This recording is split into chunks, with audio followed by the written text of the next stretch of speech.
a todos e todas. Sejam muito bem-vindos à nova série de programas Economia de Primeira. É com muita alegria que inauguramos essa nova etapa do nosso programa e tratando hoje sobre o setor que mais sofreu efeitos do Covid-19. O setor aéreo, que abrange uma grande parcela da economia e é um dos setores mais afetados pelos efeitos econômicos por conta do Covid-19 e que vão além das dificuldades das companhias aéreas. Há impactos nas áreas adjacentes que estão influindo no ambiente de negócios de toda a cadeia produtiva, principalmente no Brasil, ligada ou dependente do setor.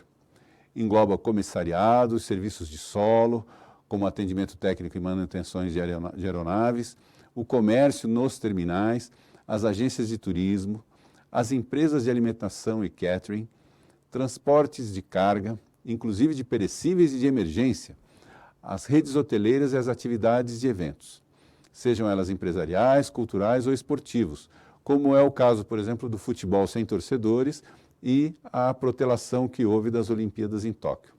Os sistemas de controle de tráfego aéreo também foram afetados e segurança dos voos e até os próprios fabricantes de aeronaves que tiveram um alto índice de encomendas suspensas.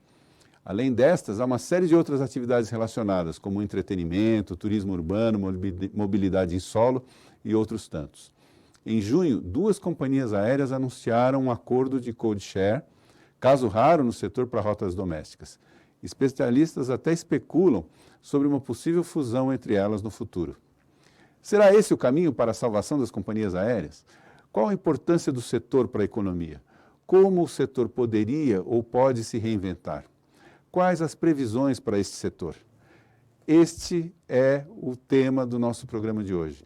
E para falar sobre isso, nós procuramos uma das maiores autoridades no mundo em setor aéreo, o comandante Francisco Lira.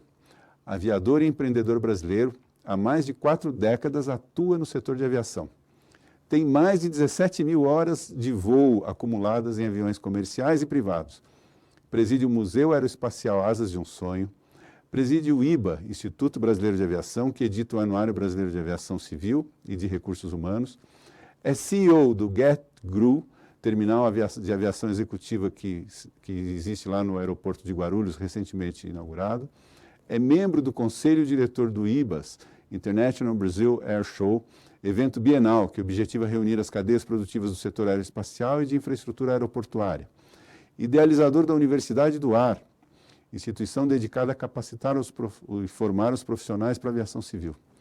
Criador e sócio fundador do Aeroporto Catarina, primeiro aeroporto público internacional de propriedade e investimento 100% privado, situado na região metropolitana de São Paulo, feito em sociedade com o grupo JHSF. Entre os anos de 2007 e 2011, o comandante Francisco Lira foi diretor de marketing, depois presidente do conselho e CEO da ABAG, Associação Brasileira de Aviação Geral. É sócio fundador da Seafly Aviation, que é uma empresa de consultoria e gestão, infraestrutura e educação aeronáutica, e que também é parceira estratégica da Jet Aviation, subsidiária da General Dynamics e da Embry-Riddle Aeronautical University e da JHSF Empreendimentos e Participações. Foi diretor da Morro Vermelho Táxi Aéreo, diretor de marketing do Banco BMC e sócio de agências de publicidade. O comandante Lira também é responsável por mais de 500 milhões de dólares em transações de compra e venda de aeronaves e faz a gestão anual no setor de aviação executiva na ordem de 100 milhões anuais. Então, para o nosso enriquecimento intelectual sobre a realidade do Brasil e do setor aéreo, eu convido o comandante Francisco Lira.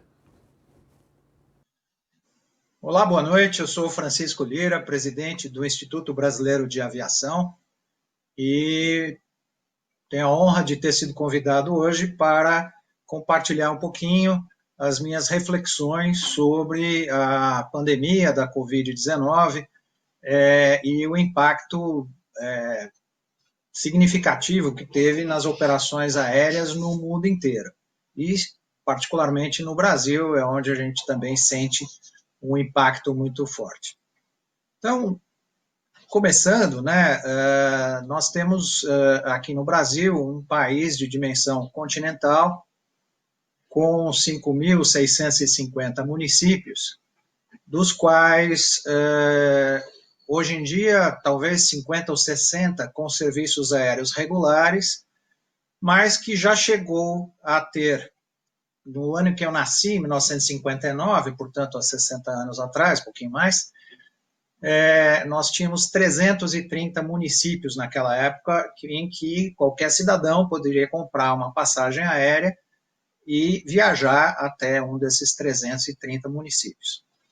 Recentemente, desde alguns anos atrás, esse número veio caindo, caindo, caindo, até atingir aí talvez 100 cidades, e depois, com o advento da Azul Linhas Aéreas, que começou a operar com aviões de menor porte, a gente estava pré-Covid chegando a atingir talvez 140 cidades.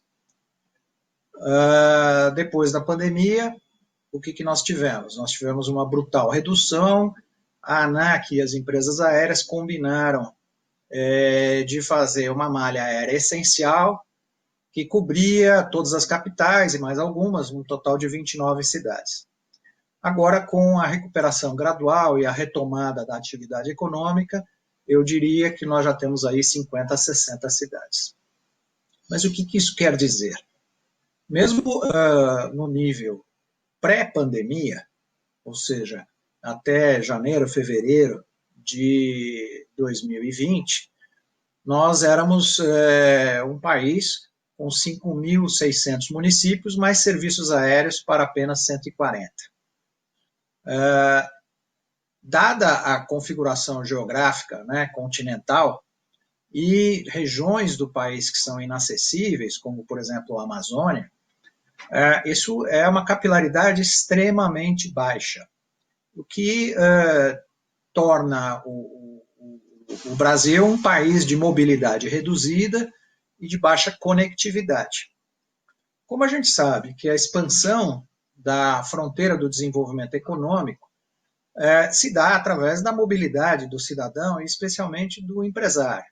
Então, nós temos um país que necessita urgentemente investimento, necessita urgentemente exercer a sua efetiva soberania para que nenhum país do mundo questione, por exemplo, os direitos do Brasil sobre a Amazônia e tudo mais, mas a realidade é que o cidadão não consegue um modo eficaz de transporte aéreo devido a uma série de fatores que eu vou tentar explorar aqui durante essa conversa.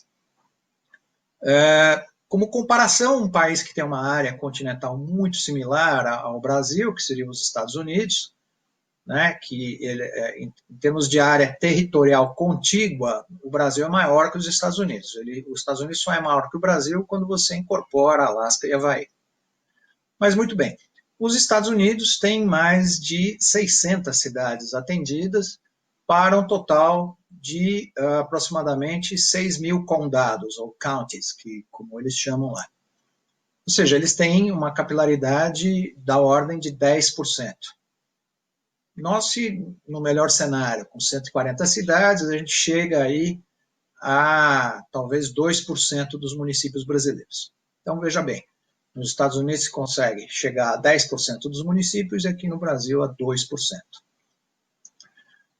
Como é que a gente pode endereçar essa questão? Que eu acho que, acima da pandemia, essa é a verdadeira questão estruturante que precisa ser resolvida através de políticas públicas, do entendimento da sociedade como um todo, da mídia, que tem que levar essa mensagem adiante, né, para provocar a reflexão do sistema político e, finalmente, das áreas responsáveis no governo por criação de políticas públicas, no caso, a Secretaria de Aviação Civil. Veja só, vocês lembram que eu falei que, quando eu nasci, haviam 330 cidades servidas por linhas aéreas, né? Por que isso? Né? No pós-guerra, especialmente logo após a Segunda Grande Guerra, a máquina de produção norte-americana estava a pleno vapor. Então, se produziam milhares de aviões, e até desacelerar esse processo com o término da Segunda Grande Guerra, houve um surplus, que é o que se denomina quando exatamente a indústria que está engajada num esforço de guerra, ela tem que reverter e passar a produzir o que produzia antes do conflito. Com esse surplus de aeronaves, elas foram todas vendidas a um preço bastante interessante, né? Tanto as que estavam sendo desativadas do serviço ativo, quanto as que estavam em ritmo de produção, mas não havia mais a demanda da guerra. Naquela ocasião, o Brasil recebeu uma frota muito grande de um modelo de avião que era o da Douglas, o famosíssimo DC-3. E qual que era a característica desse avião? Era um avião de 30 e poucos passageiros que pousava em qualquer tipo de pista, especialmente as não pavimentadas. O Brasil sempre foi carente de infraestrutura, então, portanto, um avião de passageiros que podia operar em pistas de terra, logo foi muitíssimo bem recebido e muito bem empregado. Com o passar do tempo, essas aeronaves não foram sendo repostas, naturalmente, né, porque não eram mais nem fabricadas, e veio a era do turbo-hélice e do jato, que implicava em infraestrutura aeroportuária de melhor qualidade, com pistas pavimentadas, com uma porção de sistemas aeroportuários de navegação e de aproximação, de controle de tráfego aéreo, e, naturalmente, também a limitação de infraestrutura nos grandes centros. Se a gente imaginar como funciona, é como se fosse o raio de uma bicicleta. Nós temos um grande centro econômico, como São Paulo, Rio de Janeiro, Brasília, e os raios da bicicleta vão levar a capilaridade a todos os pontos do país. Mas todos os voos que se destinam às capitais acabaram, num dado momento, sobrecarregando a infraestrutura dos aeroportos nas capitais, mas especialmente São Paulo, Rio de Janeiro e Brasília. Com isso, as empresas aéreas foram, com a limitação de infraestrutura, né, dos aeroportos, as companhias aéreas foram utilizando aeronaves cada vez maiores e com especificações técnicas cada vez mais restritivas. Isso foi muito bom, porque aumentou o volume das linhas troncais. Então, o volume das linhas conectando esses centros econômicos, né, a ponte aérea São Paulo-Rio, até pouco tempo atrás, era considerada o segundo par de cidades mais voado do mundo. Né? Ela perdia para algumas linhas apenas na Ásia, em termos de volume de passageiros e frequência de voos. Mas, uma aeronave maior, nos anos 80, eu fui piloto de 737. O 737, naquela época, ele comportava 109 passageiros. Hoje em dia, o mesmo 737, depois de uma porção de evoluções tecnológicas, chegou a transportar aí a 180 passageiros. Isso faz com que mercados periféricos, como cidades pequenas, por exemplo, já não comportassem receber uma aeronave dessa, não apenas por conta da infraestrutura aeroportuária deficiente, mas também por falta de demanda.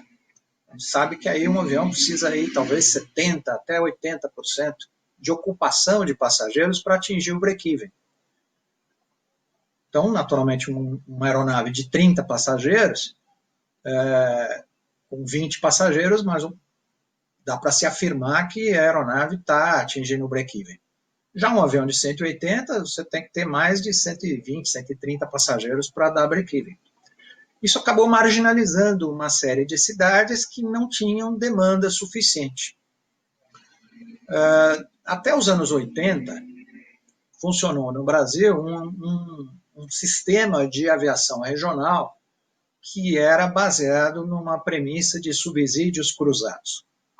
Então, de cada passagem aérea vendida pelas, então, 3 grandes empresas nacionais, que eram a Varig, a VASP e a Transbrasil, um quinhão daquela passagem aérea era revertido através de uma gestão do governo, do DAC, Departamento de Aviação Civil, e subsidiava as rotas pioneiras ou rotas menos eficientes, representadas pela aviação regional. Ou seja, como depois se averigou que em muitos países do mundo, aí eu posso dizer Canadá, Estados Unidos, Espanha, trabalham com regimes de subsídios cruzados em que o Sistema Nacional de Aviação suporta financeiramente, em parte, o prejuízo e a ineficiência de você criar rotas pioneiras e rotas de baixa densidade. Essas rotas também são voadas por aviões menos eficientes, que são os aviões de menor porte, e aqui a explicação é muito simples, né? Você precisa de 2 pilotos para pilotar um Boeing, mas você também precisa de 2 pilotos para pilotar um avião bandeirante ou um avião, um ATR, que seria um avião turbohélice, como os que hoje em dia operam a Azul, por exemplo. Portanto, existe uma série de ineficiências que vão aumentando à medida que você reduz o tamanho do avião. Por outro lado, você tem uma aeronave que requer menos pista, às vezes pista até não pavimentada em alguns modelos, e um break-even equivalente. Mas, sem dúvida alguma, que é um avião que é sensivelmente menos eficiente que os mais modernos e mais de maior capacidade. Então, naquela ocasião, havia um sistema de aviação regional ancorado numa política de subsídios cruzados, ou seja, não era o governo que punha dinheiro, era o dinheiro das passagens aéreas vendidas pelas 3 empresas nacionais que era redirecionado para o sistema de aviação regional. O que aconteceu? Houve, naquela época, um mau uso. Algumas empresas perceberam que elas podiam manipular as regras, manipular o sistema e fazer um voo regional que ia conectando diversas cidades, mas no final do dia você conectava 2 grandes centros. Por exemplo, São Paulo-Brasília, São Paulo-Rio, São Paulo-Salvador.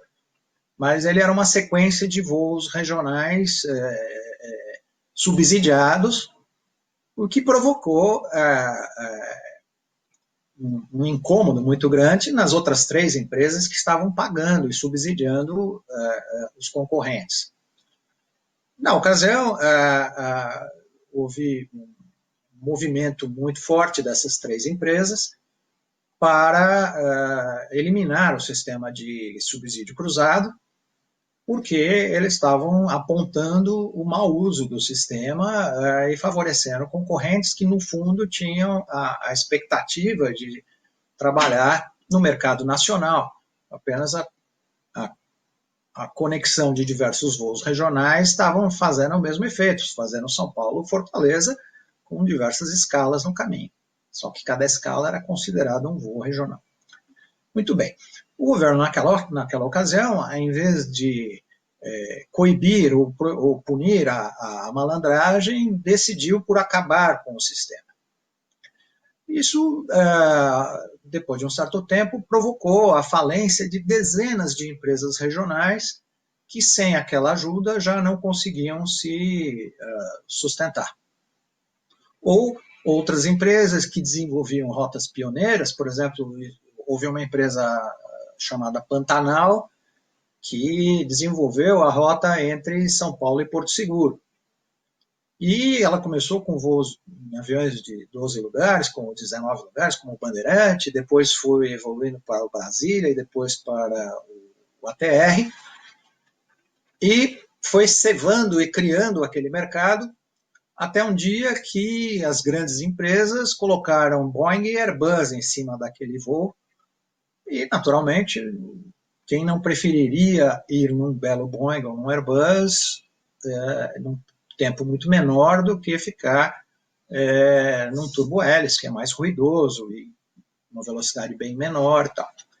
Então, o sistema acabou desenhado para punir a empresa regional. E elas foram acabando, né? Algumas foram absorvidas por empresas maiores, E hoje em dia a gente tem um sistema de aviação regional muito deficiente, muito pequeno para o porte do Brasil. Isso acabou provocando um efeito colateral. Os empresários, especialmente os empresários do agronegócio, que precisavam se deslocar para fazer a gestão dos seus negócios, né, eles começaram a adquirir aviões privados, porque aonde o transporte público, troncal, de grande volume, não chega, você acaba usando o transporte privado. É exatamente o que a gente observa numa cidade que tem metrô, sistema de ônibus e automóveis privados. Não existe no Brasil nenhuma cidade com a capilaridade de um sistema de metrô, como Londres, Paris ou até mesmo Buenos Aires.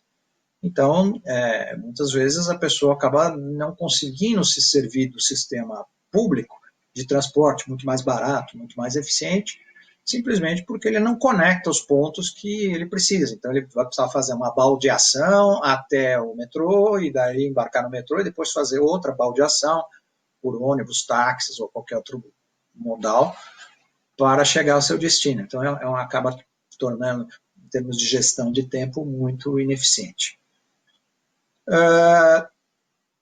Então, a gente está naquele círculo perverso em que o Brasil ficou dependente de uma rede de aviação nacional muito forte, porém sem nenhuma capilaridade. Né? Quando a gente fala em 100 cidades, num país que tem 5.600, aquilo lá, não dá 2%. Isso provocou uma expansão muito grande na aviação geral e também num subsegmento da aviação geral, que é a aviação executiva, em que, para vocês terem ideia, no Brasil, você consegue chegar com aviação geral a mais de 3.500 destinos, enquanto na aviação comercial, no máximo que se chegou recentemente 140, depois 100 e agora 60. Então, o Brasil se tornou uma potência na aviação executiva. E essa aviação executiva começou a disputar espaço nos aeroportos metropolitanos, congestionados, com a aviação comercial. E, numa leitura assim, bastante superficial, tanto o poder público quanto a própria opinião pública e mídia falaram, mas isso aí é coisa de milionário, isso aí é o supérfluo, a mordomia. Quando, na verdade, nada mais longe da realidade.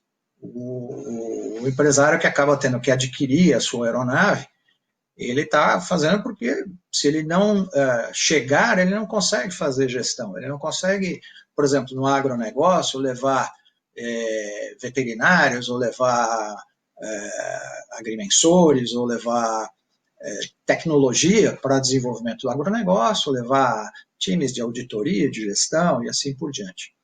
Então, muito embora tenha uma imagem bastante ruim, a leitura que se vê por aí é como se um avião particular, um avião executivo, tivesse o mesmo propósito do que um iate ou uma Ferrari. Mas, na verdade, ele é uma ferramenta de trabalho. Então, a contração do sistema de aviação regional e da capilaridade acabou provocando um crescimento exagerado da frota de aviação geral no Brasil, que chegou a ter mais de 15 mil aeronaves, comparadas com 400 ou 500 aeronaves da frota de aviação comercial. E era um grande contrassenso, né? Imaginar um país pobre, mas com a segunda maior frota de aviação geral do mundo. Né? E pouco se fala que essa frota da aviação geral e executiva, ela decorre da ausência do serviço público que cubra essa mesma malha de destinos. Aqui em São Paulo, por exemplo, muito se fala sobre o fechamento do Campo de Marte. Lá no Instituto Brasileiro de Aviação, que é uma entidade, é um instituto de pesquisas que eu presido, nós viemos analisando muito essas questões de capilaridade e mobilidade. Antes da crise, né, eu estou falando aí dos anos de 2011, 2012, quando nós estávamos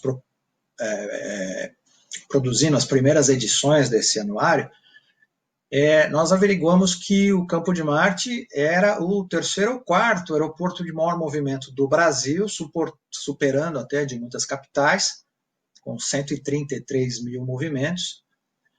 E as aeronaves do Campo de Marte alcançavam, em voos diretos, mais de 1.300 destinos. Então, naquela mesma época, o aeroporto de Congonhas, que é um aeroporto importante aqui também em São Paulo, não tinha mais do que 50 destinos em voos diretos. Então, compare-se, 1.300 de capilaridade da aviação geral contra 50 da aviação comercial. E também por outras questões, como a própria gestão do tempo, né? Quando você tem, por exemplo, municípios onde a aviação comercial vai uma vez por semana, como é que o empresário faz? Ele vai para uma reunião que vai durar 1 ou 2 horas e depois espera uma semana para poder voltar para a sua sede, ou vai ter que enfrentar uma viagem de picape, e se for na Amazônia, provavelmente de barco, né? Para poder voltar a um grande centro onde ele tenha serviço aéreo e possa retornar. Então, é natural que no Brasil tenha havido esse crescimento demasiado da aviação geral e da aviação executiva. Mas, eu volto a dizer, é por conta de uma deficiência de política pública que já o próprio governo, a Secretaria de Aviação Civil, a SAC, a ANAC, já reconhecem como sendo o grande desafio para restabelecimento da aviação regional. Quando nós analisamos a questão da Covid, da pandemia, que provocou aí, no primeiro momento, 95% de redução no mercado da aviação comercial, por várias razões, incluindo a questão de restrições de trabalho, de teletrabalho, e tentando substituir isso por reuniões remotas, mas a fragilidade que a aviação nacional no Brasil ela está exposta, ela decorre muito da falta de capilaridade. Se a gente fizesse assim uma analogia muito singela com o nosso organismo e pensasse que o nosso sistema sanguíneo, sistema circulatório, como uma analogia disso, nós teríamos no nosso organismo apenas a circulação troncal, que são as grandes veias, a artéria femoral nas pernas, a aorta, são veias de grande calibre que transportam grande volume. Mas, para chegar nas extremidades, por exemplo, para chegar nas mãos ou nos pés, você depende de uma rede capilar que vai distribuir e alimentar todas as células das extremidades, dos dedos e da orelha, de todas as extremidades do nosso corpo. Então, na área médica, quando você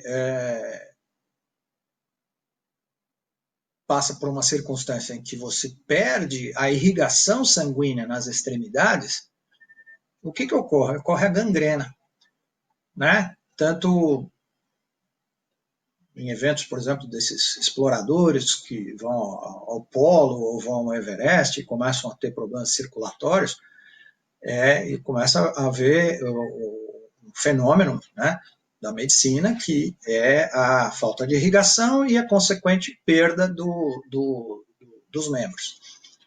Trazendo de volta para a aviação, isso que se permitiu fazer dos anos 80 até agora, de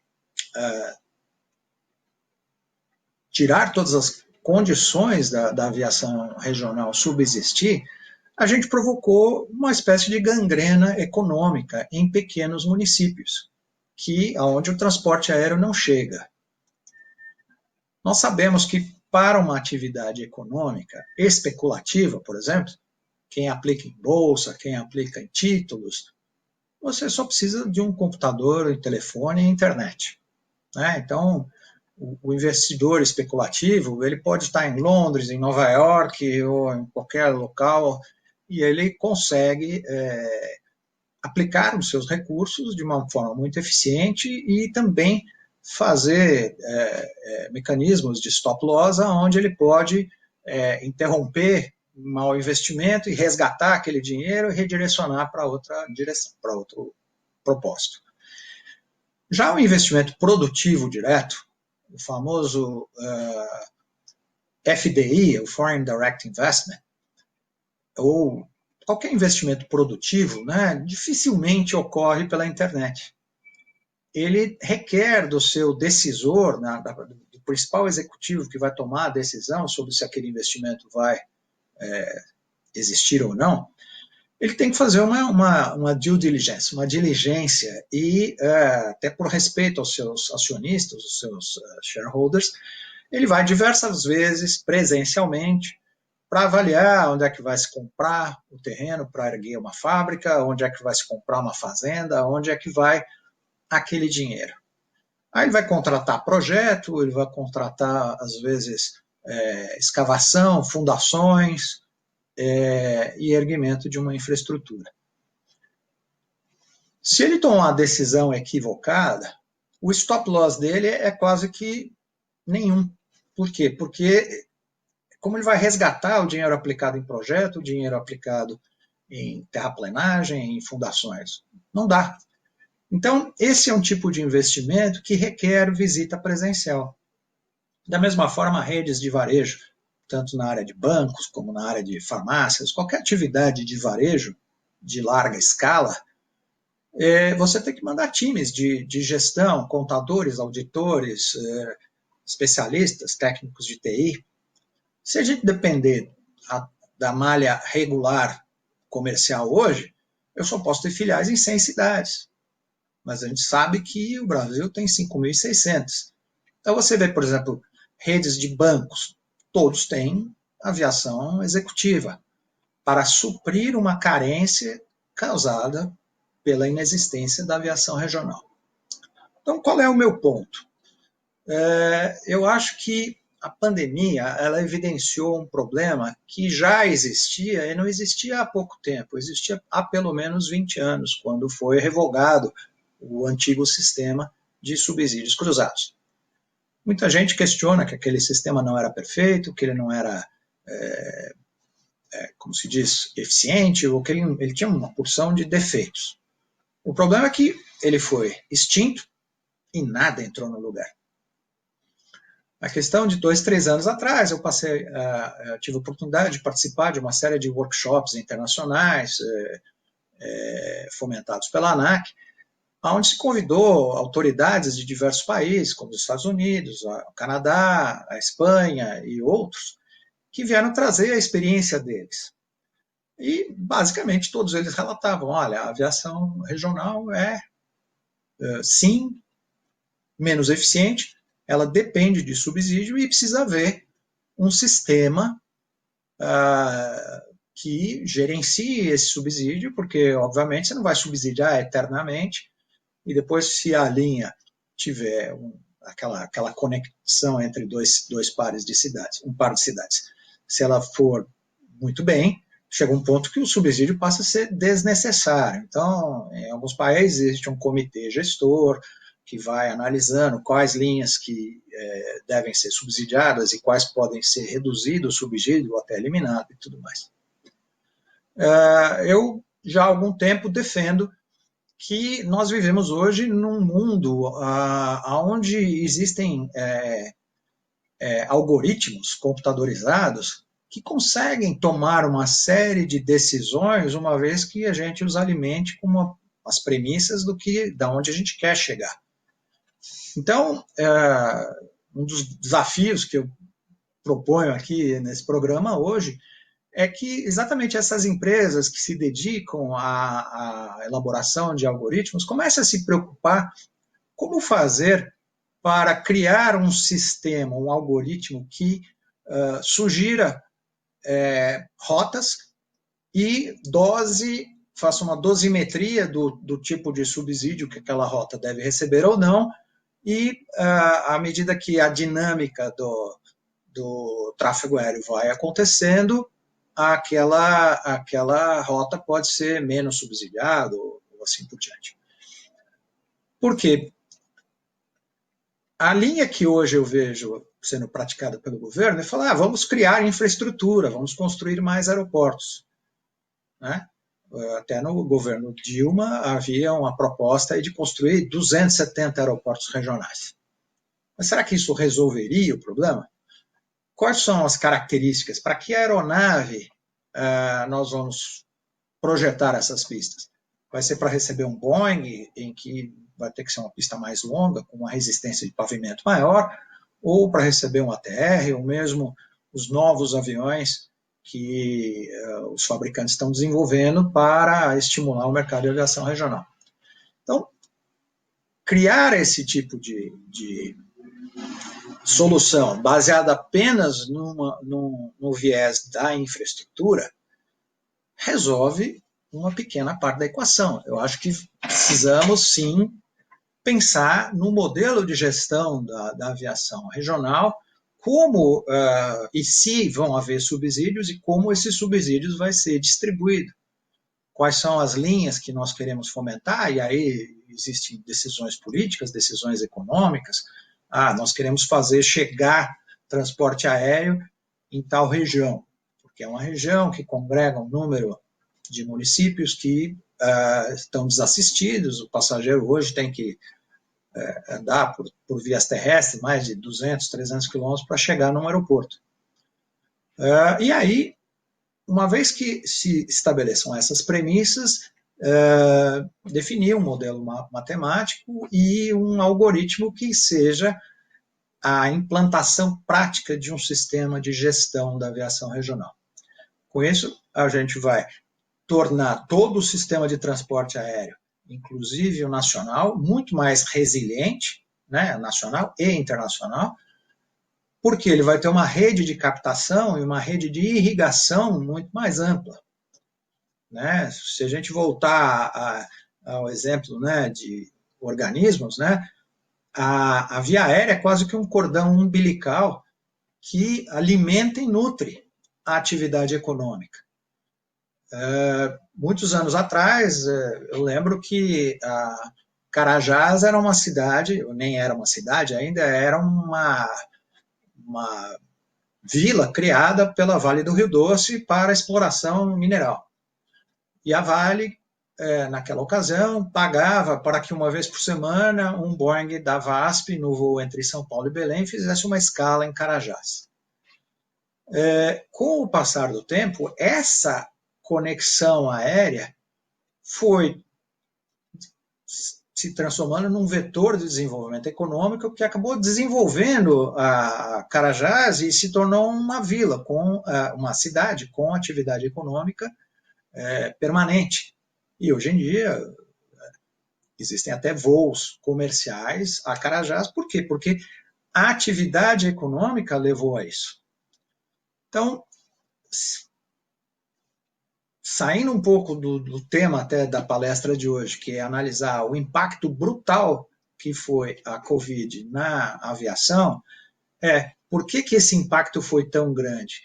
Por que havia uma fragilidade intrínseca no sistema de transporte aéreo brasileiro, que ele é dependente apenas de linhas troncais? Né? Então, voltando aqui ao organismo, né, a gente só tem grandes veias e grandes artérias, que são capazes de fazer volume. Há uns anos atrás, eu propus também ao governo uma ideia de distribuição em pétalas, em que você criasse pequenos hubs regionais com aeronaves de menor porte, portanto, requerendo investimento em infraestrutura e de investimento em aeronaves também muito mais baixo, e seriam rotas circulares em pétalas, imaginando que cada rota circular seria uma pétala dessa flor aí. Ele tem a vantagem, por exemplo, de nunca ser ambicionado por uma empresa aérea maior, uma nacional. Portanto, ele dá segurança econômica para o pequeno operador regional, que ele sabe que ele não vai cevar uma rota para depois um grande vir e tomar a rota que ele desenvolveu com tanto sacrifício, como foi o caso da Pantanal, por exemplo, um voo para Porto Seguro. Então, em vez de fazer grandes trajetos longos em aviões de menor porte, turbohélice, que voam em altitudes piores, nós teríamos um sistema robusto de distribuição em pequenos hubs regionais, que, por sua vez, iriam trazer os passageiros de uma dada região para esse hub regional, aonde um avião da aviação comercial iria levá-los a um grande centro, como São Paulo, Rio e assim por diante, ou mesmo conectando com rotas internacionais. Dessa forma, a gente não veria a aviação comercial competindo com a regional, mas sim sinergicamente contribuindo uma com a outra, e a regional sempre sendo a expansão da fronteira do desenvolvimento.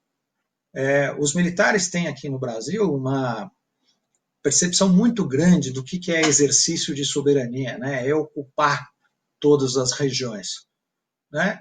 E eu acho que a aviação regional é exatamente você conseguir oxigenar através de empreendedores e investidores e tomadores de decisão sobre investimento, poderem chegar às cidades de fronteira, né? Não da fronteira do Brasil, mas da fronteira da atividade econômica, e aos poucos ir expandindo essa fronteira e fazendo uma estratégia de ocupação do território. Só para finalizar, eu gosto sempre de lembrar um exemplo norte-americano que aconteceu em 1939. Naquela época, um pouquinho antes do início da Segunda Grande Guerra, os americanos estavam observando com muita preocupação que os alemães nazistas estavam construindo uma opção de aeroportos de fronteira e as famosas autobahns. E logo eles perceberam que essa era uma estratégia ligada à defesa e ao exercício da soberania. Então, os aeroportos de fronteira na Alemanha eram para poder mandar tropas de intervenção rápida caso algum flanco da fronteira estivesse sendo ameaçado. E as autobahns, não é para Porsche andar a 300 km por hora, elas foram desenhadas para movimentar logística e logística militar de coisas pesadas, como canhões e tropas e tudo mais, de maneira muito eficiente. Naquela ocasião, os Estados Unidos decidiram, através de uma medida presidencial, que chamou-se D-Land, em 1939, começaram a construir, se não me engano, 500 aeroportos. E eram aeroportos estilo McDonald's, altamente padronizados, todos com a mesma configuração, com as mesmas características, e construíram essa ampla rede de defesa para poder enviar tropas para qualquer ponto dos Estados Unidos com uma rapidez muito grande. Naturalmente, a guerra mudou de direção, né? Os Estados Unidos nunca tiveram nem próximos de sofrer uma invasão, mas eles precavidamente fizeram as freeways para transporte e logística e os aeroportos em grande quantidade. No pós-guerra, esses aeroportos todos que eram administrados pela Força Aérea Americana foram transferidas à gestão para os municípios e o desenvolvimento disso foi surpreendente, porque se percebeu uma interiorização e um desenvolvimento econômico muito grande, porque as pessoas tinham acesso àquelas cidades.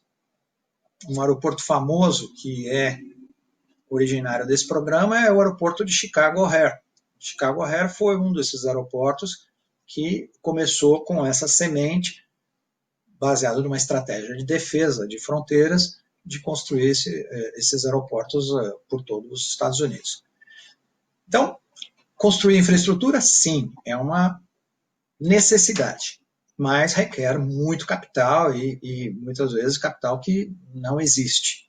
Né? Tanto que na época do governo Dilma, aqueles 270 logo viraram 120, logo viraram 70, e no final acho que não se construiu nem 30. Portanto, infraestrutura ela é onerosa e depende de não só investimento, mas que haja um mercado depois para suportar até o OPEX, né, o custo operacional desses aeroportos. Mesmo que o governo banque o CAPEX, depois alguém tem que bancar o custeio. No modelo que eu propus, né, de pétalas, a gente poderia usar uma infraestrutura muito mais singela, aeronaves muito menores, em pequenos hubs regionais. Então, eu vi aqui que a gente já estou falando há mais de 40 minutos, eu queria terminar com uma mensagem de otimismo.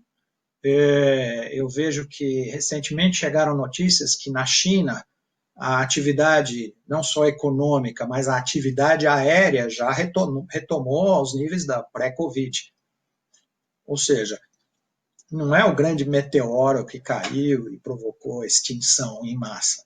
É sim um evento gravíssimo, muito pesado, que fragilizou imensamente as empresas aéreas, os aeroportos e tudo mais, que também o governo precisa olhar com atenção a forma de assistir essas empresas, esses negócios, né? Lembrando que transporte aéreo, pela Constituição brasileira, é um dever do Estado, que concessiona ou permissiona a atividade privada explorar. Mas se deixar quebrar todo mundo, ele cai de volta no colo do Estado, porque é um serviço público essencial, definido na própria Constituição. Então, nós temos aí o Fundo Nacional de Aviação Civil, com mais de 29 bilhões de saldo, mas que é um saldo que todos nós sabemos que é apenas escritural. Esse dinheiro, na prática, não existe mais. Ele está lá, lançado. Se você entrar no site do Ministério da Infraestrutura, vai ver que o FNAC, que é o Fundo Nacional de Aviação Civil, tem 29 bi de saldo, mas o dinheiro efetivamente não existe. No programa de ajuda às empresas aéreas, aeroportos, e especialmente às empresas de serviços auxiliares, que chamam exatas, que representam o grande volume de mão de obra trabalhando nos aeroportos, são empresas que não têm ativos. Né? Uma empresa aérea não possui os aviões e não possui os prédios. Então, ela não tinha como oferecer ao sistema financeiro garantias. E eu fiquei muito feliz que aquela ideia que eu defendia, não só eu, mas como outros tantos, foi transformada em medida provisória, eu esqueci o número, não sei se é 925 ou sei lá, mas que permitiu que o governo oferecesse garantia desse saldo do Fundo Nacional de Aviação Civil, com 29 bi, para que o sistema financeiro, através de BNDES, pudesse emprestar recursos para essas empresas, aeroportos e exatas, sobreviverem à crise, ou pelo menos, né? E tem que ser um empréstimo, naturalmente, com carência, porque esse ano não dá para iniciar pagamento de nada, né? Se não houve retomada ainda, com juros baixos, que refletem um pouco a taxa de juros no Brasil, e com longo prazo de repagamento. Portanto, o papel da FNAC, na verdade, não é de emprestar, mas servir como fiança ou garantia, porque até por regras de governança, o BNDES não pode emprestar a quem não pode oferecer garantias. Empresa aérea não tem garantia, aeroporto não tem garantia, porque as concessionárias de aeroporto não têm a propriedade do aeroporto. O aeroporto é propriedade da União. A empresa concessionária está apenas administrando por 20, 25 anos aquele ativo. O que ela tem para oferecer como garantia? Apenas recebíveis, mas os recebíveis estão hoje muito incertos. Então, eles não conseguiram fazer até agora nenhum grande aporte, nenhum grande financiamento, justamente porque carecia de solução a questão das garantias. Finalmente, o governo ouviu demandas de todo o setor, das quais eu endossei bastante, e publicou essa medida provisória, que já foi aprovada no Congresso, em que o FNAC serve como fiança bancária. Então, essa é a minha nota de otimismo. Eu queria concluir aqui agradecendo muito o convite para estar aqui compartilhando essas reflexões com vocês e, eventualmente, abrir aí para perguntas que possam surgir. Muito obrigado. Obrigado, comandante Lira. Que belíssima apresentação. Quanto ensinamento, quanto conhecimento você nos trouxe. Muito obrigado e nossos parabéns pela sua participação. Peço que o senhor se mantenha aí, que nós temos mais um convidado que, após a sua apresentação, vai encaminhar algumas perguntas. Muito obrigado. Você já sabe, na TV existe vida inteligente. Você aí vendo a gente. Vamos parar para aquele rápido intervalo e já voltamos.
Olá, estamos de volta. Muito obrigado por tua audiência.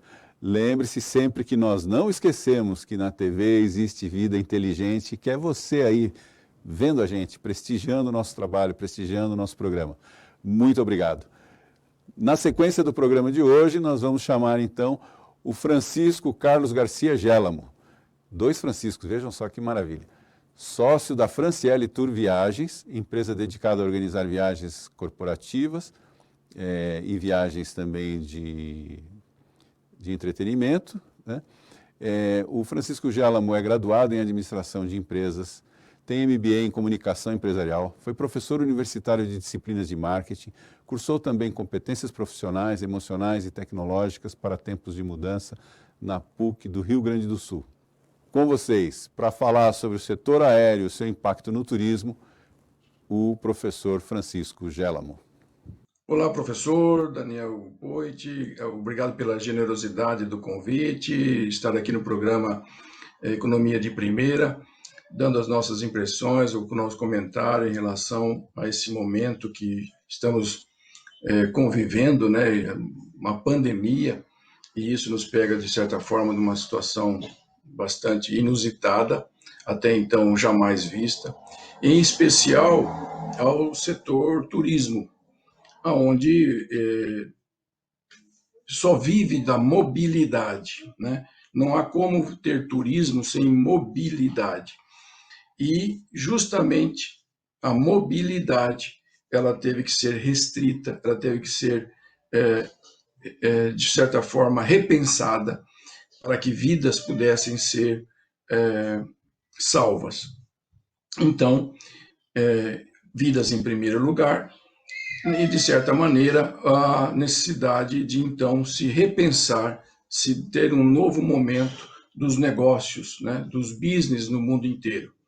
E o turismo, então, é um dos segmentos que tiveram, de forma primeira, o seu impacto.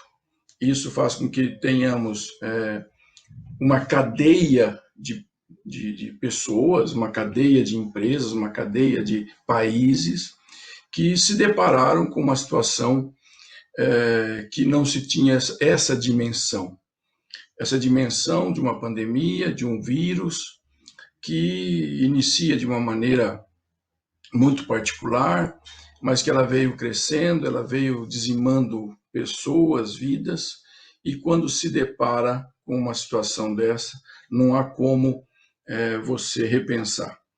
Mas os negócios também fazem parte do dia a dia. Primeiramente, a vida, que ela foi, de certa maneira, repensada no sentido da preservação. E, no segundo momento, o que fazer pós-pandemia. E o turismo, houve então uma situação global, inicialmente global. As grandes empresas, quer seja aéreas, que hoje as maiores empresas, em torno de 20 maiores empresas do mundo, estão fora do continente latino-americano. As grandes empresas de hotelaria também têm grandes corporações que faturam bilhões de dólares, estão fora do nosso país latino-americano.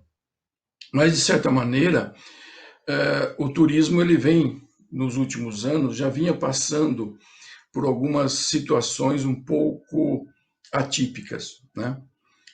Na última década, por exemplo, foi marcada pelo crescimento das agências de viagens online.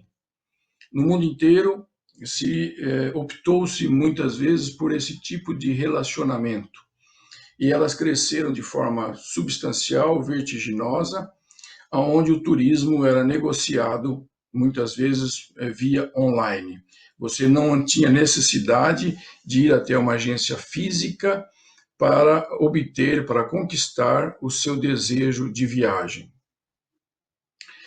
Com o advento do coronavírus, isso tem um novo impacto, porque todas essas pacotes de viagens, passagens aéreas até então negociadas por essas agências de online, tiveram um excepcional número de pessoas que ficaram descontentes por não ter seu atendimento, de certa forma, atendido com uma certa preciosidade e respeito ao consumidor. Então, também o coronavírus traz um outro momento agora, em relação às agências de viagens, que aquelas agências físicas se comportaram melhores no quesito ao atendimento ao cliente, e a resposta foi muito mais favorável do que as agências online, por não ter e até então não estavam preparadas para atender a esse cliente de forma rápida, de forma a esclarecer o que estava acontecendo. Evidentemente que vários governos tiveram posicionamentos diferenciados para o turismo. No Brasil, foram tomadas medidas importantes nesse mercado, onde chegou-se a uma portaria do governo, no sentido de alargar, dar um atendimento de longo prazo, para que fosse possível remarcar essas passagens, esses pacotes aéreos, essas viagens internacionais que até então tinham sido contratadas. No Brasil, a perda no sentido de faturamento, segundo a Fundação Getúlio Vargas, agora em julho de 2020, poderá chegar a 21,5% nesse biênio 2020-2021. A expectativa é levar uma retomada do setor, porém, alguns vão ter receio de viajar de forma nível internacional. O turismo local tende a ser uma alternativa para o mercado de turismo. O turismo mais próximo, o turismo mais nacional, né, não internacional, tende a ser, em função do grau de confiança que cada país pode oferecer para o seu cliente, para o seu público.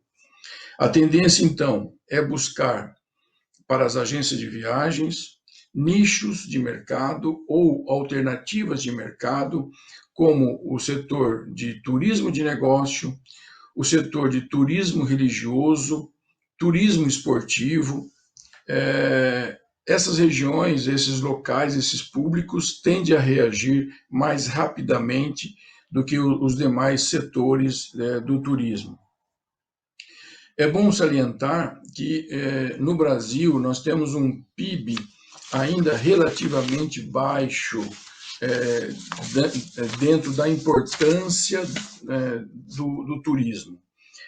Quando a gente observa outros países, onde Portugal, o turismo em si, ele incide em 13,7%, a Espanha 12,3%, França 9,5%, Itália 5% e o Brasil apenas 3,7% do seu PIB compreende o grupo de turismo.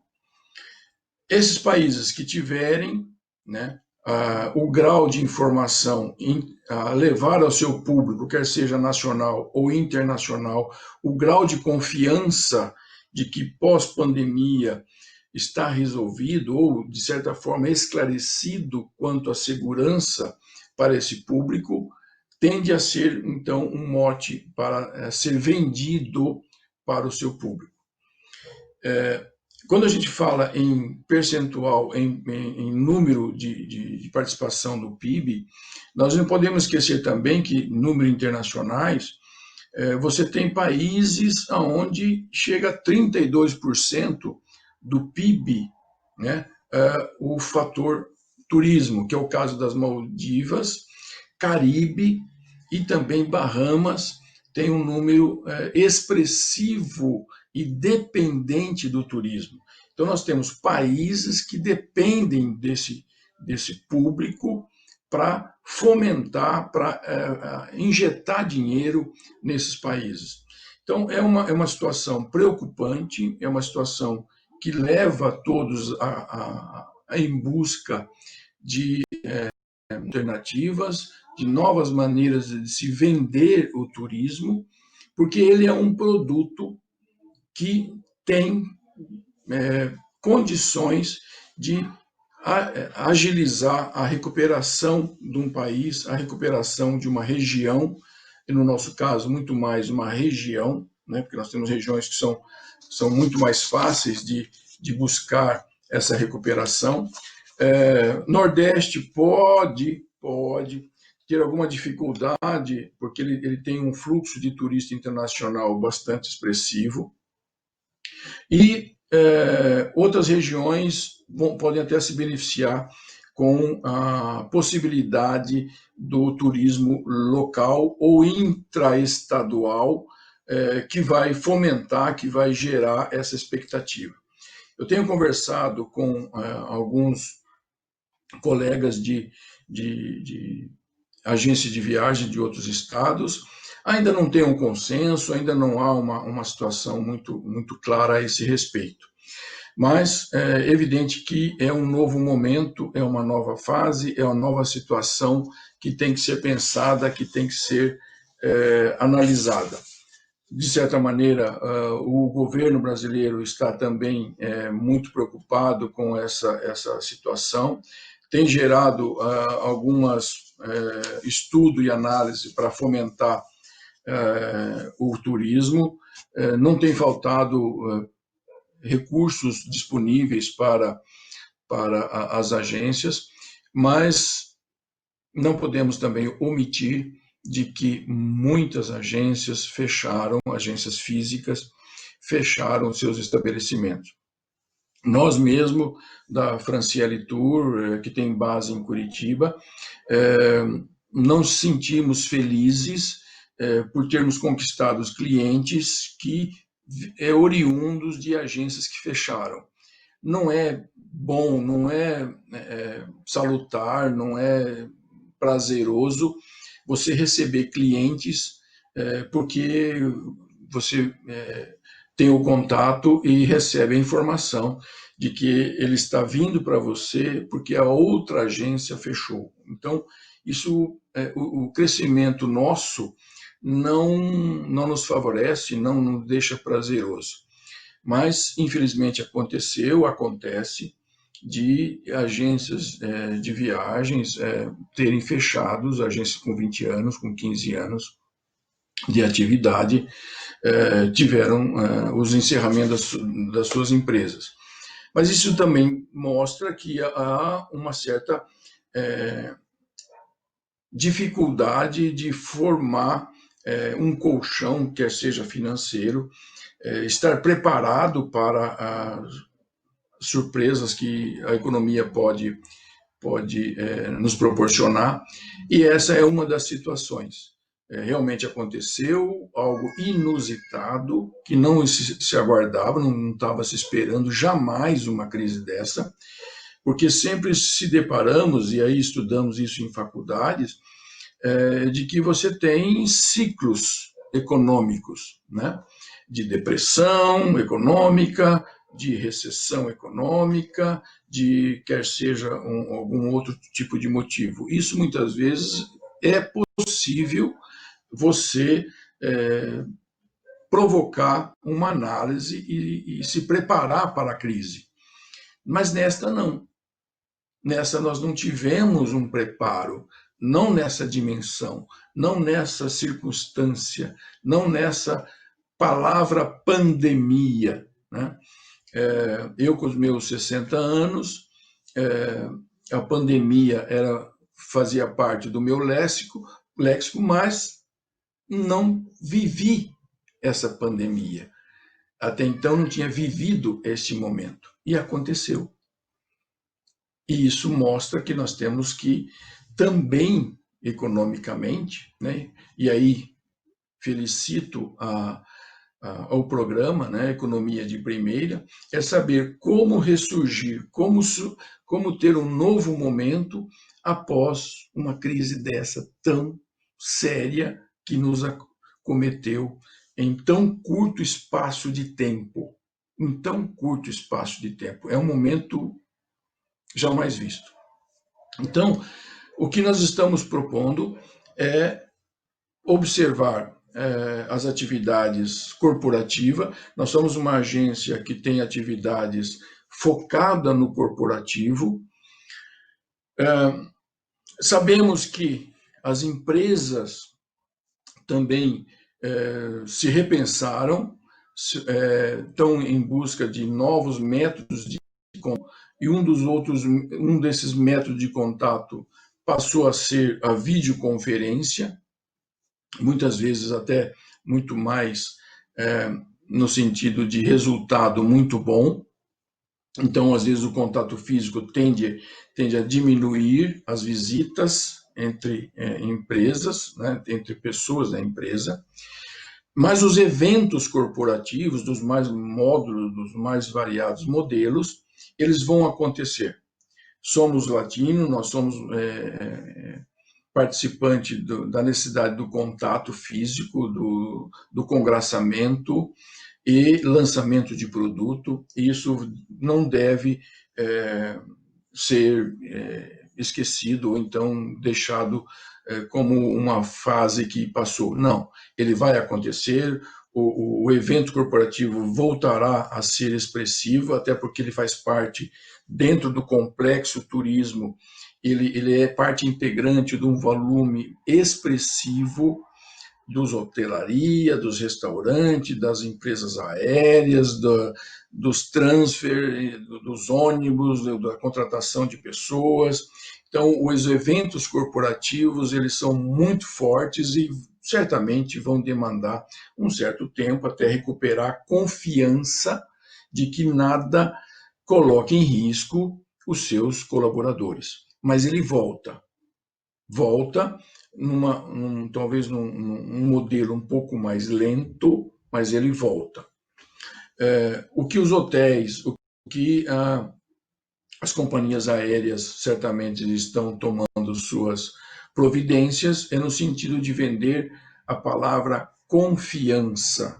Quer dizer, você precisa ter confiança que você vai estar em determinado local, seguro, minimizando a possibilidade de ter contágio com outras pessoas, com outras formas de...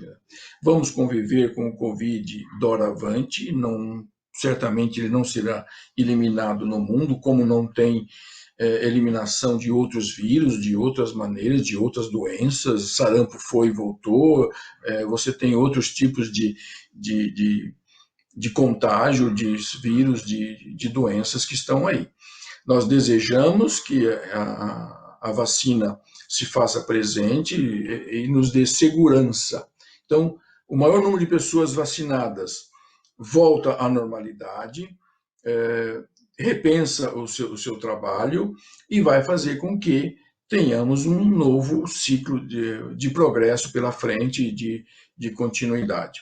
Então, o turismo é isso, o turismo é mobilidade, e quando você tira a mobilidade, que foi o que o Covid proporcionou, nada mais é do que um grau de dificuldade. Voltando à mobilidade, o turismo volta, o turismo cresce, o turismo vai. A grande prova, o grande momento que vai acontecer será esse final de ano, sem dúvida, de como nós vamos estar na virada do ano, estar comemorando um novo 2021.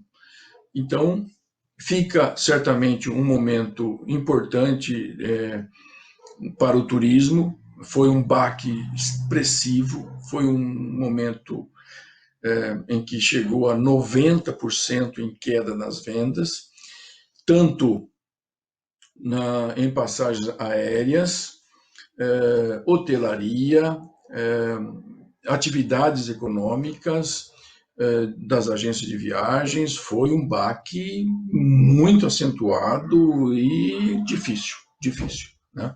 Mas as companhias aéreas tiveram suas dificuldades no sentido de ter os seus aviões em solo, e estando em solo, isso é prejuízo, porque muitas vezes você tem um custo fixo da manutenção, ou mesmo até muitas delas chegaram a fazer devolução, porque muitas vezes as companhias aéreas usam um número expressivo de leasing, né, dos aviões que são leasing.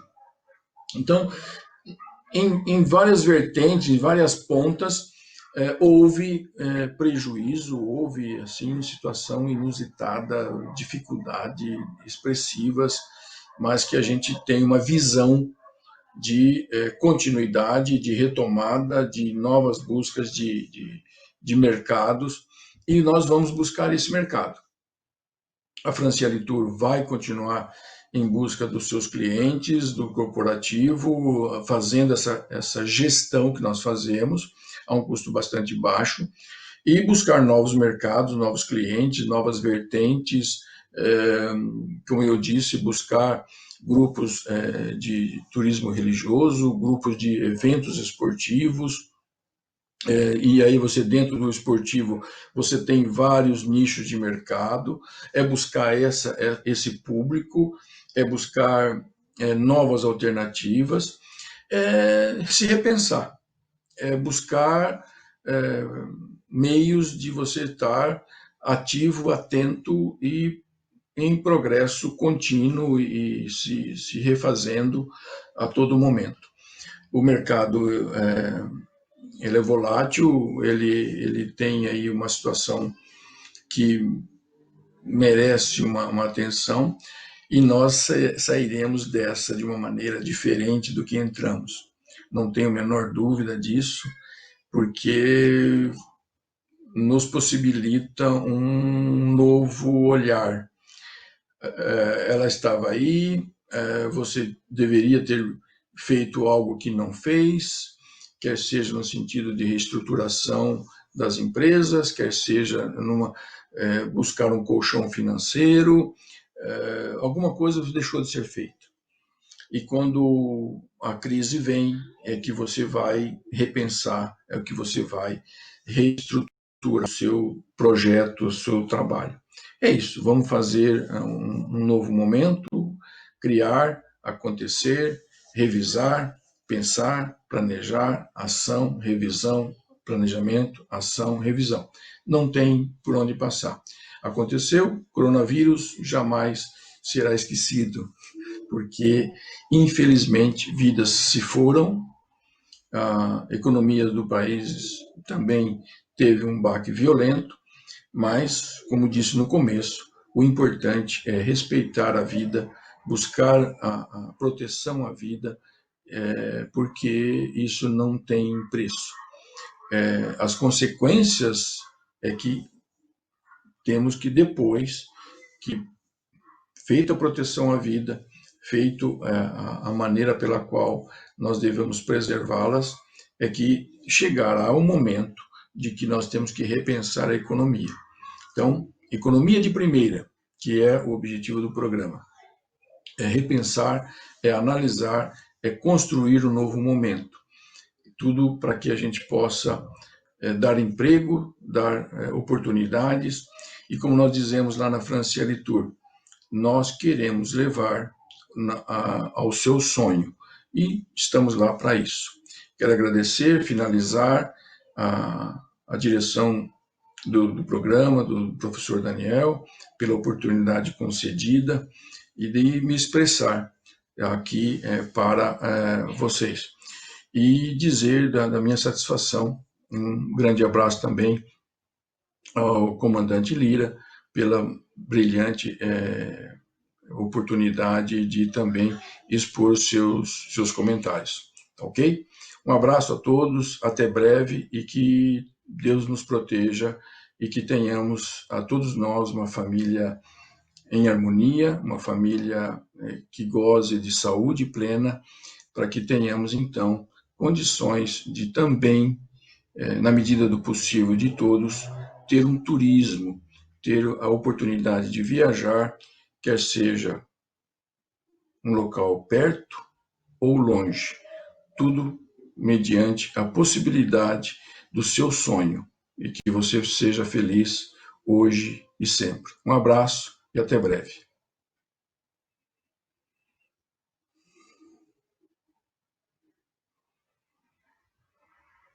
Olá, eu queria então parabenizar o comandante Lira pela brilhante apresentação que foi feita e que traz então luz à nossa escuridão, né, desse momento que está se passando, essa escuridão que aconteceu, e que tenhamos então essa luz, essa possibilidade do novo momento, de uma nova visão. Comandante Lira, turismo, ela está passando por um momento realmente difícil, e gostaria então que gentilmente desse a sua contribuição em dizer como as companhias aéreas podem oferecer motivação, podem oferecer aos seus usuários confiança, ou seja, como é que eu posso ter um mínimo de certeza, que não é bem assim, certeza seria 100%, mas qual é o mínimo de segurança que eu posso ter em adentrar a um avião e ter a mínima possibilidade de adquirir Covid ou outro tipo de doença.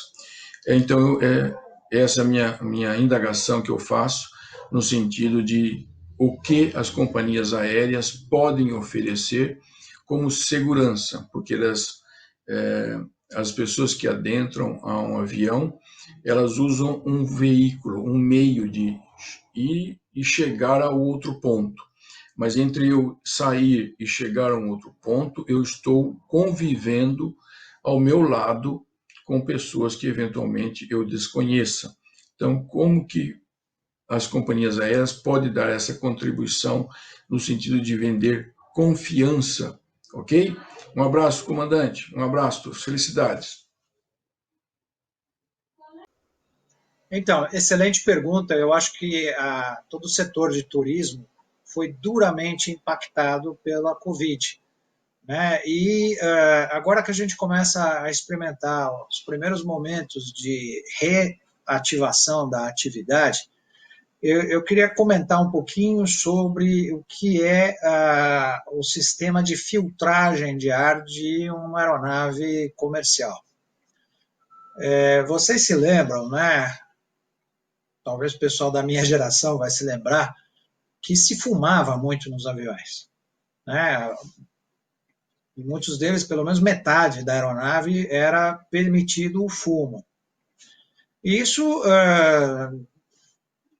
começou a causar um impacto sério nos sistemas da própria aeronave, porque a nicotina ela acaba se transformando numa substância pegajosa que impactava o funcionamento das válvulas da pressurização do avião, mas também provocava um incômodo muito grande nos demais passageiros não fumantes. Então, desde aquela época, os fabricantes de aeronave começaram a desenvolver filtros poderosíssimos, o chamado EPA, que é o High Efficiency sistema de filtragem. Não sei exatamente a tradução. Mas o filtro EPA, ele tem a capacidade de reter micropartículas menores até do que o vírus da Covid quando ele está na sua versão aerossol, por exemplo. Então, ele tem a capacidade de reter o vírus no seu sistema de filtragem. Isso já era desenvolvido desde aquela época em que se podia fumar no avião. A outra coisa é que, também por conta disso, eles foram desenvolvendo sistemas de renovação do ar, em que você troca praticamente todo o ar a bordo de uma aeronave a cada 3 minutos. Então, eu diria que você respirar dentro de um jato comercial é tão ou mais seguro do que num centro cirúrgico, em que muitas vezes os riscos de infecção são ainda maiores, né? Você tem que proteger o paciente e os médicos a qualquer vírus ou bactéria que esteja presente ali no momento da cirurgia. Então, a qualidade do ar de uma aeronave comercial, ela é melhor ou tão boa quanto o melhor centro cirúrgico do melhor hospital. Então, nesse aspecto, eu diria que são poucos os motivos de preocupação. Naturalmente, desde há muitos anos, a gente estava acostumado a ver passageiros da Ásia, né, do Japão especialmente, portando máscaras. E a gente achava que eles estavam querendo usar a máscara para se proteger.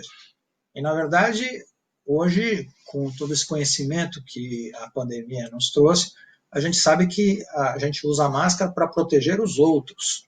Então, eu uso máscara para que eu, se estiver contaminado, não transfira essa carga viral para ninguém.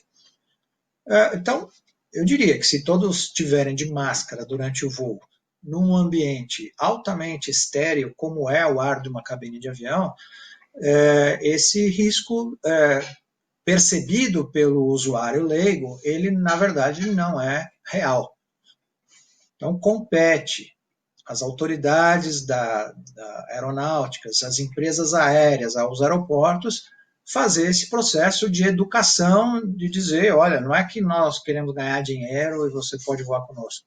Não, é dizer, olha, você está mais seguro ao respirar o ar dentro de um avião do que em qualquer outro meio de transporte que não tenha um sistema de filtragem equivalente. E essa filtragem começou há muitos anos atrás, na época que ainda se podia fumar a bordo. Quanto à questão do turismo, né, tem dois grandes grupos de turismo, né, o turismo corporativo e o turismo das famílias. Os dois foram duramente impactados pela Covid. Né? O turismo corporativo, porque todas as empresas e corporações começaram a praticar o teletrabalho, a fazer reuniões, viram através de uma série de plataformas que se popularizaram rapidamente, e todas aquelas convenções, todo o sistema de hospitalidade foi deixado para um segundo momento. E o turismo das famílias depende de recuperar essa confiança. Então, hoje mesmo eu assisti um vídeo divulgado pelo presidente da Gol, Kakinoff, em que ele conversa bastante sobre essa questão da excepcional qualidade da filtragem do ar a bordo. mas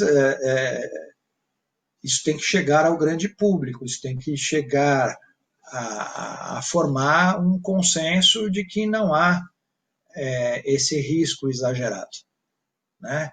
Nós, no começo da pandemia, também tínhamos uma porção de outras informações que se revelaram posteriormente equivocadas. Lembra que era para não usar máscara, ou lembra que não era para ir para o hospital se tivesse ruim, era só se tivesse muito doente.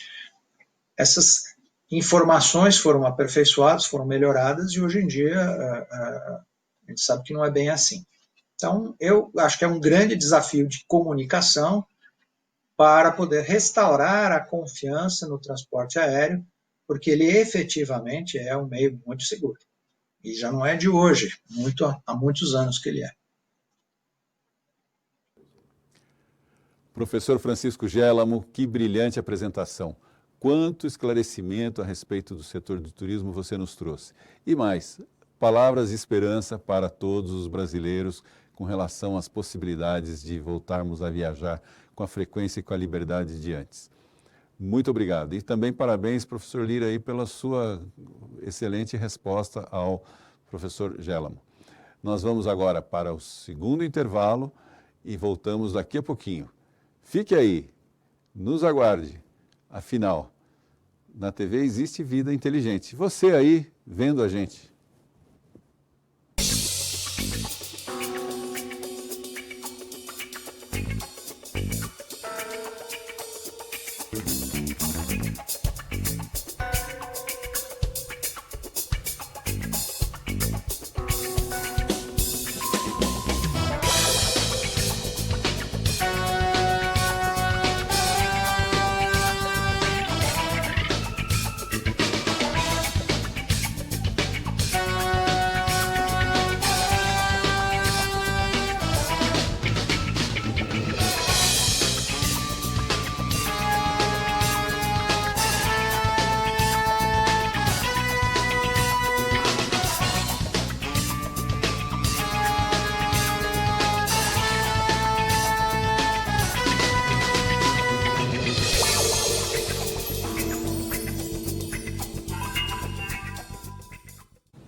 Olá, estamos de volta.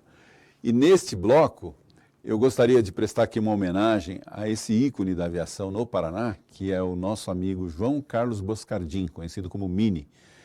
Por uma situação particular, ele não pôde estar presente no nosso programa, mas eu gostaria muito que todos soubessem um pouco sobre a história desse homem tão importante para a história da indústria do Paraná e para a aviação. O Boscardin é engenheiro e trabalha com aviação desde que nasceu, porque o pai dele já montava aviões, né, aqui no nosso estado. Ele é engenheiro, aviador, inovador, empreendedor do setor de equipamentos náuticos, agrícolas e aeronáuticos. Diretor da Indústria Paranaense de Equipamentos, a IPE, e da Planera Aviação. Fundador e presidente do Instituto IPTEC, de pesquisas de tecnologia e capacitação para o setor aéreo. E o Mini, ao saber que teríamos hoje no programa o comandante Lira, pediu que encaminhasse então a seguinte pergunta, que eu vou pedir gentilmente ao comandante Lira, que ainda está aí aguardando, que respondesse. Como o senhor, comandante, vê as possibilidades de aplicar no cotidiano da aviação brasileira inovações como o uso de etanol como combustível aeronáutico, pelo menos para a aviação de instrução, o que reduziria muito o custo da hora de voo para treinamento? Olha, sobre a pergunta de como aplicar no cotidiano inovações como etanol no combustível de aviação, eu quero dizer que o Brasil é um dos pioneiros nesse assunto. A Embraer fez estudos muito extensos de utilização de etanol como combustível e conseguiu demonstrar efetivamente a alta segurança e uma boa eficiência operacional no uso do etanol. Naturalmente, a gente aqui no Brasil acaba tendo que comparar o custo de produção do etanol, que é conhecido, com a variabilidade do custo do petróleo, né? E o custo do petróleo é determinado, né, muito pela OPEP. A Petrobras, que importa o produto, ou refina, né, importa petróleo e também refina o querosene de aviação e a gasolina de aviação, ela acaba seguindo os preços de extração do Golfo do México. Recentemente, nós vimos aí um movimento muito grande de excesso de oferta de petróleo que derrubou o preço do barril a níveis historicamente baixos. Né? Toda a indústria de produção de etanol, ela não tem essa variabilidade geopolítica que sofre o petróleo. Né? Quando a Arábia Saudita resolve brigar com seus membros consorciados lá da OPEP e derruba o preço, o que faz a indústria do etanol? Ela sobra com excedente de produção não consumido. Então, o que eu penso? Nós deveríamos, no Brasil, regular a atividade e a forma de cálculo do preço do combustível de aviação, tanto a gasolina quanto o querosene de aviação, de forma a não apenas calcular o custo do Golfo do México e todas as variações políticas provocadas pela organização de produtores, mas sim usar custos, sim, da extração de petróleo no Brasil, para que não tenha essa variação extrema que acaba detonando o mercado de etanol. Recentemente, nós tivemos aqui no Brasil o anúncio de que a Petrobras tinha decidido parar de refinar a gasolina de aviação, que movimenta toda essa aviação de 15 mil aeronaves da aviação geral. Elas não usam querosene, elas usam gasolina.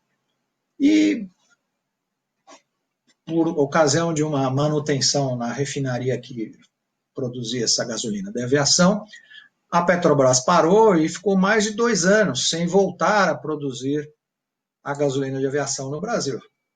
Talvez por questões puramente comerciais ou econômicas. Questão de 2, 3 meses atrás, já nos princípios da pandemia, a Petrobras acabou importando um lote muito grande de gasolina de aviação contaminada, que logo em seguida começou a provocar problemas nos motores, parada de motor em voo, pouso forçado e uma série de problemas que causaram prejuízos enormes para os proprietários, que tiveram que fazer um overhaul, né, abrir o motor e verificar qual foi o dano que aquele combustível contaminado provocou. Então, nesse ponto, eu questiono um pouquinho a doutrina liberal do governo de não deixar um monopolista como a Petrobras determinar tudo sobre a política de produção de combustível de aviação no Brasil. Tem que haver uma participação, talvez da SAC, talvez da ANAC, muito mais incisiva, uma vez que é ainda um monopólio. Então, eu acredito muito na gasolina de aviação, na combustível de aviação baseado em etanol. A Embraer demonstrou, com os aviões agrícolas especialmente, que é possível, é viável e é seguro. Mas, novamente, a gente está à mercê de uma falta de política pública que governe essa relação. Um outro tema importante: os problemas institucionais causados entre as empresas e órgãos oficiais que têm em seus quadros funcionários que passam com ótimas colocações nos concursos públicos, mas que na maioria não conhecem a atividade aérea e acabam travando uma série de iniciativas como certificações de novos modelos, por exemplo. Nós gostaríamos que o comandante fizesse a gentileza de comentar, dar a sua opinião, por favor, sobre esse assunto, que é uma provocação que veio pelas redes sociais a partir do nosso público. Quando a gente transicionou do sistema do antigo Departamento de Aviação Civil, uns 10, 12 anos atrás, para a ANAC, a Agência Nacional de Aviação, foi combinado uma transição entre o pessoal militar que trabalhava no Departamento de Aviação Civil para novos civis na ANAC que iriam assumir as funções, e foi combinado ali que haveria um prazo de 5 anos para que a agência regulatória contratasse e capacitasse o seu time. Só que, juntamente com isso, houve uma restrição orçamentária. Então, eu não me lembro bem dos números, mas vamos dizer que fossem 2.000 servidores que a ANAC deveria contratar, e no final ela contratou, por restrições do orçamento da agência, 1.200 ou 1.000 e poucos. E não havia um pré-requisito de formação específica aeronáutica. Então, o requisito nos editais é que o cidadão tivesse um diploma de curso superior. Isso implicava que a ANAC deveria pegar pessoas formadas em outras disciplinas, tivesse que fazer uma adaptação para se tornarem conhecedores da atividade, especialmente da regulação de aviação. E foi um período muito difícil, porque os 5 anos se passaram, aqueles militares acabaram terminando o período em que haveria um convívio com os novos servidores civis, e que quando foi desenhado o processo de transição, os militares iriam transmitir para os novos servidores toda uma expertise que foi construída ao longo de 40, 50 anos. E terminou o prazo, os militares foram embora, e a ANAC ainda não tinha conseguido fechar o seu quadro, e muitas vezes com quadros que não eram de especialistas em aviação. Então ela teve que enfrentar um duro processo de requalificação daqueles quadros, de concursados que foram aprovados, mas sem experiência em aviação. E eu diria que agora, nos anos recentes, a ANAC está com um nível de performance muito bom. Então, esse processo foi todo muito sofrido, foi todo muito difícil, mas a agência mostrou que conseguiu superar, capacitar os seus servidores e expandir o quadro, através de concursos. Outra coisa foi a utilização intensiva de TI. A ANAC, eu posso dizer hoje que se tornou uma organização muito bem digitalizada, onde os processos são todos feitos pelo SEI eletrônico, processos de emissões de licenças, todo um arcabouço de soluções digitais que, na minha opinião, tornaram hoje em dia uma agência muito boa. Há críticas, sem dúvida que há críticas, não há sistema perfeito ou sistema blindado a qualquer erro ou qualquer... Mas, olha só, nesse processo agora, recentemente, do Boeing 737 MAX, em que a agência certificadora norte-americana certificou, porque confiava muito no fabricante, ela certificou sem examinar em profundidade o que ela estava certificando. E um sistema que era para ser, na visão do fabricante, transparente para o piloto, portanto não requeria nenhum treinamento do piloto, foi implantado e ocorreram 2 acidentes fatais fora do Brasil.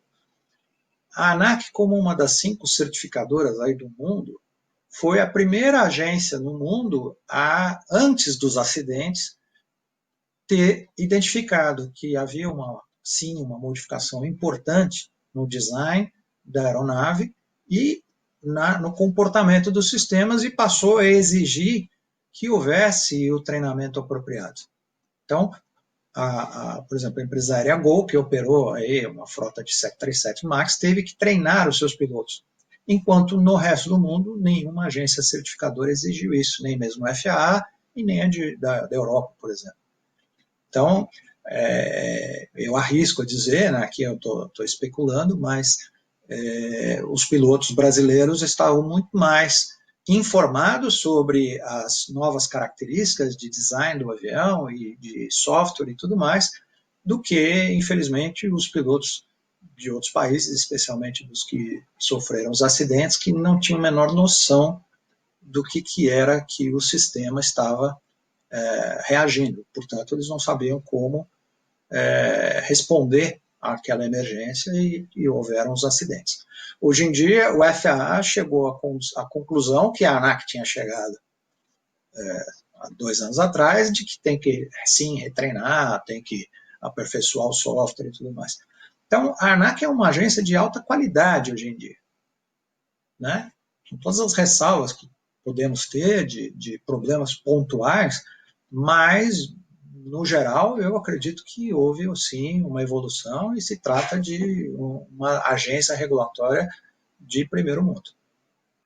Agradecendo ao convite por estar aqui fazendo essa conversa com vocês, eu queria estender meus agradecimentos e elogios ao professor Wilson Pickler, da Uninter, que eu sei que é um dos patrocinadores desse programa, mas que é um